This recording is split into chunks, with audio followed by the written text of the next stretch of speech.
1911 সালে টাইটানিক জাহাজটি ডুবে যাওয়ার পরে এটি কোথায় আছে বা কিভাবে আছে তা জানার জন্য বিজ্ঞানীরা বারবার চেষ্টা চালিয়েছেন, কিন্তু তারা তা কোনোভাবেই জানতে পারেননি। আর এইভাবে একটানা 73 বছর ধরে জাহাজটিকে খোঁজার প্রচেষ্টা চালিয়েও তারা জাহাজটির অবস্থান কোথায় আছে তা জানতে পারেননি। কিন্তু 1985 সালে এক আর্কিওলজিস্ট এবং American navy officer Robert Bells মিলে জাহাজটিকে খোঁজার অভিযানে বের হয় এবং তারা টাইটানিকের বর্তমান অবস্থান কোথায় কিভাবে আছে তা খুঁজে পায়। আর তারা টাইটানিককে খুঁজে পাওয়ার পরে টাইটানিককে ঘিরে আরও বেশ কিছু রহস্য উন্মোচন হয়। দুই ভাগে ভেঙে পড়া জাহাজটি ডুবে গিয়েছিল সমুদ্রের 12,000 ফিট গভীরে, অর্থাৎ প্রায় 4 কিলোমিটার গভীরে।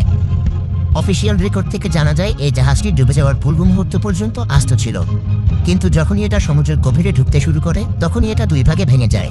কিন্তু সেটা কী কারণে? টাইটানিক দ্য নিউ এভিডেন্সের তথ্য অনুসারে বলা হয় যে টাইটানিক আইসবার্গের সাথে ধাক্কা লেগে ডুবেনি, বরং এটা ডুবেছিল জাহাজের মধ্যে আগুন লাগার ফলে। পার্ট 2 দেখতে চাইলে চ্যানেলটি সাবস্ক্রাইব করুন, কমেন্ট করুন, শেয়ার করুন।